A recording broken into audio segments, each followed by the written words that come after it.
நான் பண்ணுறதா இருந்தேன், திடீர்னு சித்தார்த்த என்னோட பண்ண மாட்டார், அவர் மோடியோடைய ஆள் அப்படின்னு ஏதோ சொன்னார்.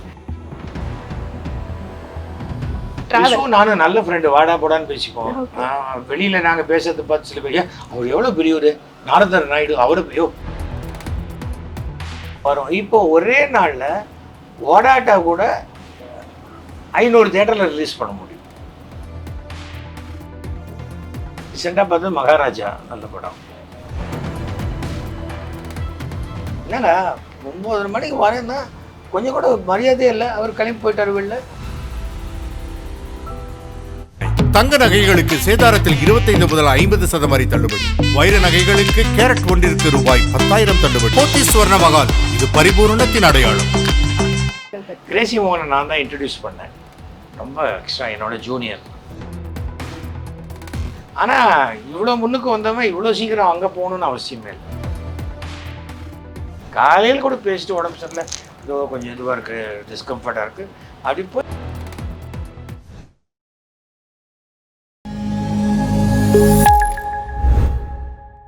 இப்போ ஆடி தள்ளுபடி, கூடவே டிஸ்கவுண்ட் வவுச்சர்ஸ். இதை எப்போ யூஸ் பண்றது? ஆடியில தள்ளுபடி, ஆவணில டிஸ்கவுண்ட் வவுச்சர்ஸ். போத்தீஸ் ஆடியில் தள்ளுபடியுடன் டிஸ்கவுண்ட் வவுச்சர்.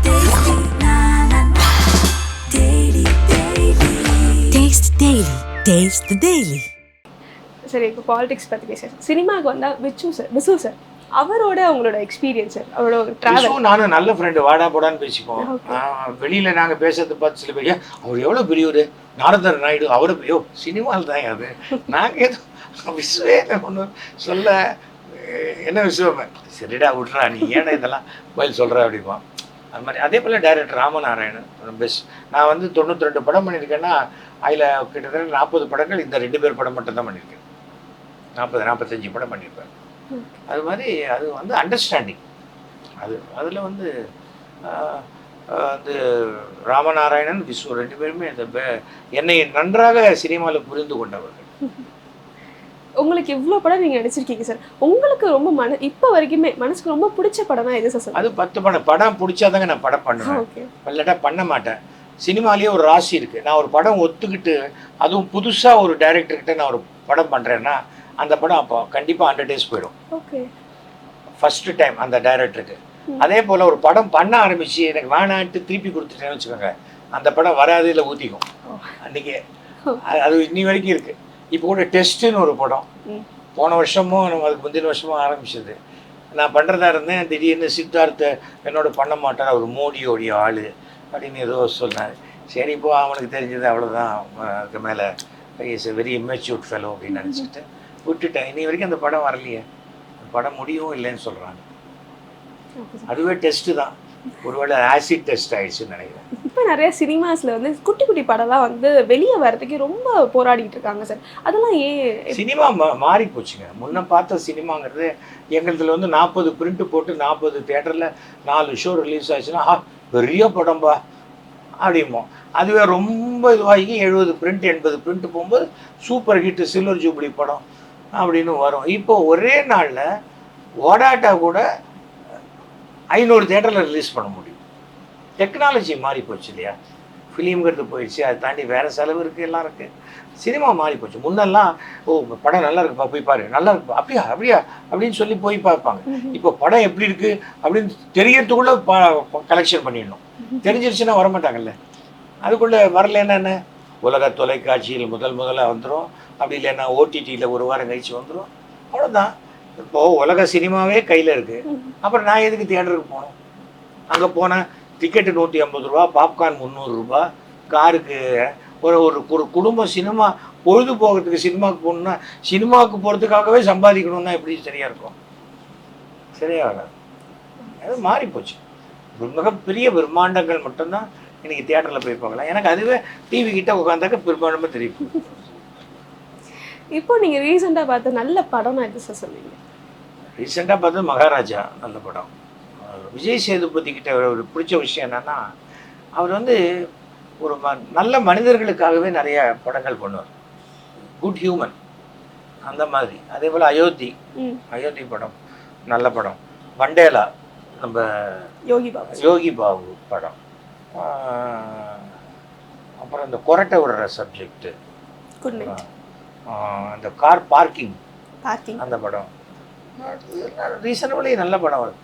எனக்கு இந்த ஜாதியை மட்டும் மேல் ஜாதி கீழ் ஜாதி அந்த மாதிரி படங்கள் எனக்கு பிடிக்காது. நான் ரொம்ப பார்க்கவும் மாட்டேன். அப்புறம் ரொம்ப வன்முறை, பிசாசு, பேய் படம் இருட்டிலேயே எடுக்கிறது, அது டார்ச் லைட்டா கண்ணான்னு கூட தெரியாத, அதெல்லாம் எனக்கு I am not very much interest. நான் முன்னாடிலாம் பார்த்துருக்கேன், ஓமன் பார்த்துருக்கேன், எக்ஸாசிஸ்ட்டு, அப்படியே தலை திரும்புறது எல்லாம் பார்த்துருக்கேன்.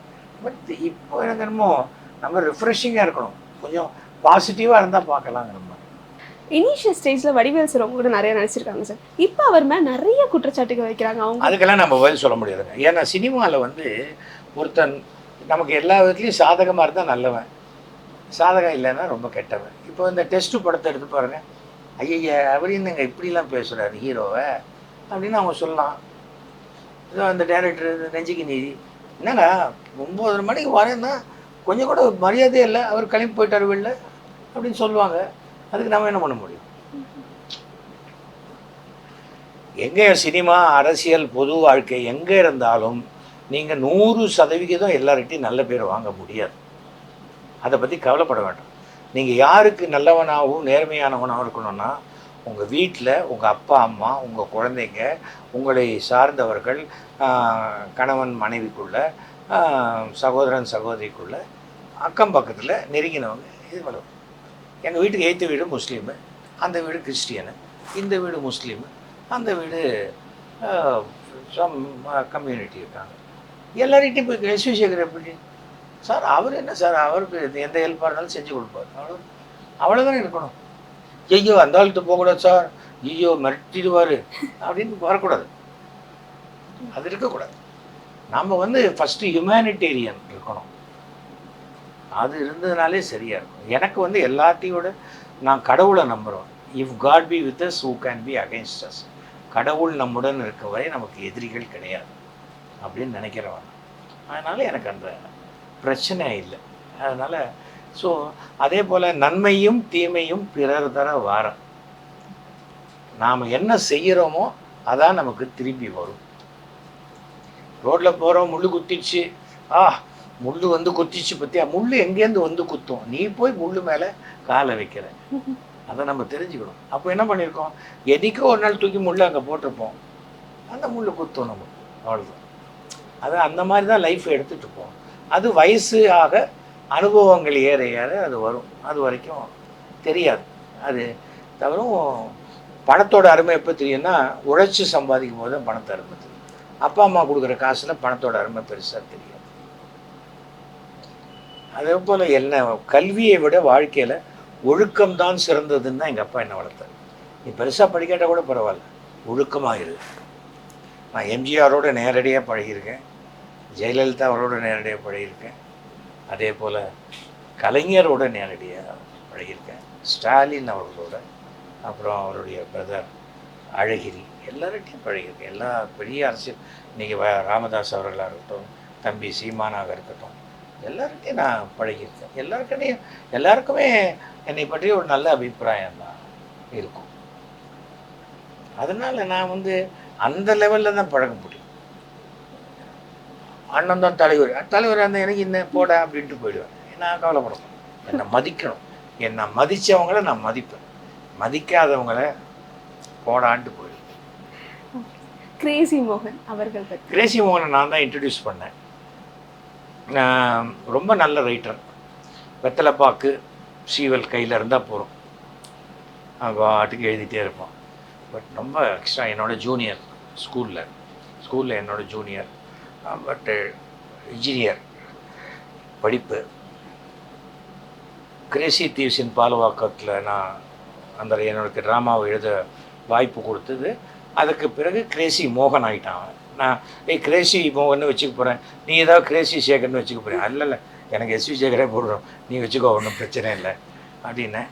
ஆனால் இவ்வளோ முன்னுக்கு வந்தவன் இவ்வளோ சீக்கிரம் அங்கே போகணுன்னு அவசியமே இல்லை. இன்னும் கொஞ்சம் நிறைய வருஷம் இருந்திருக்கலாம். ஒரு எக்ஸ்ட்ராடனரி ரைட்டர். 500 பக்கம் எழுத சொன்னால் கூட 500 பக்கமும் நகைச்சுவாக எழுதக்கூடிய ஒரு திறமைசாலி.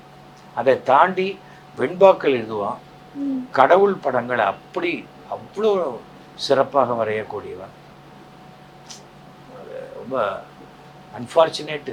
அவனோட இழப்புங்கிறது ரொம்ப திடீர்னு வந்துருச்சு, ஆக்சிடென்ட் மாதிரி. காலையில் கூட பேசிட்டு உடம்பு சரியில்லை, இதோ கொஞ்சம் இதுவாக இருக்குது, டிஸ்கம்ஃபர்ட்டாக இருக்குது, அப்படி போய் அங்கே போய் ஹாஸ்பிட்டலில் படுத்தான். அப்படியே அந்த அனாயாசமான மரணம். ஆனால் அது இதுக்கு இப்படி வரணும். இப்போ நிறைய இளைஞர்கள் வந்து இன்னும் சினிமா நிறைய சாதிக்கணும் அப்படிலாம் வருவாங்க சார். அவங்களுக்கு நீங்கள் சொல்கிற ஒரு அட்வைஸ்? இளைஞர்கள் யாரெல்லாம் சாதிக்கலாம், சாதிக்கிறவங்க என்ன பண்ணுங்க, முதல்ல ஒரு 2 மினிட்ஸ் இல்லை 3 மினிட்ஸுக்கு ஒரு ஷார்ட் ஃபிலிம் எடுங்க. முன்ன மாதிரி சார் நான் கதை வச்சுருக்கேன் சார், கதை வச்சுருக்கேன்னா சொல்லாது. உங்கள் ஷார்ட் ஃபிலிமை பார்த்தாலே உங்கள் திறமை என்னன்னு தெரியும். மணிரத்னம்லாம் அப்படி தான் பண்ணுறாரு. யாராவது எடுத்த ஷார்ட் ஃபிலிமை பார்த்து நீ வந்து எங்கிட்ட அசிஸ்டண்ட் ஆகிறியா அப்படின்னு கேட்குறது. இது அப்படி தான். போய் சான்ஸ் கேட்டேன் சார், நல்லா துணி துவைப்பேன் சார், நல்லா கால் அமைக்க விடுவேன் சார், அப்படிலாம் சொல்லிலாம். அது குருகுலம்ங்கிறது வேறு. அது காலகட்டம் மாறி போச்சு. இன்றைக்கெல்லாம் நீ எவ்வளோ குவாலிஃபைடு, என்னோடய ஸ்பீடுக்கு உன்னால் ஓடி வர முடியுமா அப்படின்னு பார்க்குற காலகட்டம். அதனால் யாராக இருந்தாலும் 50,000 ரூபாயில் இல்லை 25,000 ரூபா கூட நீ ஒரு ஷார்ட் ஃபிலிம் எடுக்கலாம் இல்லையா. உன் ஃப்ரெண்ட்ஸ் ஹெல்ப் பண்ணுறாங்க, பணமே வேண்டாம், ஒரு 2 பேர் வச்சு எடுக்கலாம், ஒரு ஆர்டிஸ்ட் வச்சு எடுக்கலாம், எல்லாம் வேணால் பண்ணி ஹெல்ப் பண்ணுறதுக்கு ஒரு திறமைசாலி என் ஃப்ரெண்டு அவன் முன்னுக்கு வரணும்னா நான் கொஞ்சம் ஹெல்ப் பண்ணுறேன்ட்டு வர ஃப்ரெண்ட்ஸ் நிறைய பேர் இருக்காங்க. அப்படி நல்ல ஃப்ரெண்ட்ஸை சேர்த்துக்கிட்டிங்கன்னா நீங்கள் முதல்ல ஒரு ஷார்ட் ஃபிலிம் எடுங்க. ஷார்ட் ஃபிலிம் எடுத்து அதை பப்ளிஷ் பண்ணுங்கள். அது யூடியூப்லேயோ இதுலேயோ வரும்போது அந்த ஷார்ட் ஃபிலிமே நீங்கள் இமெயில் வழியாக சில டைரக்டர்ஸ்க்கு அனுப்புங்க. அது ஆட்டோமேட்டிக்காக உங்களுக்கு அதுக்கு உண்டான ரெக்கக்னிஷன் கண்டிப்பாக கிடைக்கும். உங்களுக்கு பிடிச்ச டேரக்டர் சார்? என்னை வச்சு ஏற்கனவே எல்லா டேரக்டரும் எனக்கு பிடிக்கும். அதை தாண்டி பெருசாக நான் எதுவுமே சொல்ல மாட்டேன். ஏன்னா பெரிய டைரக்டருங்கிறது யார் சொல்லுங்கள்? ஹிட்டு கொடுத்தவங்கலாம் பெரிய டைரக்டர். என்னை பொறுத்த வரைக்கும் பெரிய டைரக்டர் ராமநாராயண, விசு, ஃபாசில், ஆர் சுந்தரராஜன். இப்போ இருக்கிற டேரக்டர் சார்? இப்போ இருக்கிற டேரக்டர்னு நான் பெருசாக டைரக்டருங்கிறது இந்த அப்படி படம் பார்க்க மாட்டேன். படம் நல்லா இருக்கா படம் பார்ப்பேன். டைரக்டருக்காக போய் படம் பார்க்குறது அதெல்லாம் நான் கிடையாது. இப்போது யோகி பாபு ஒரு படத்தில் நல்லா பண்ணியிருக்கேன்னா அந்த படம் பார்ப்பேன்.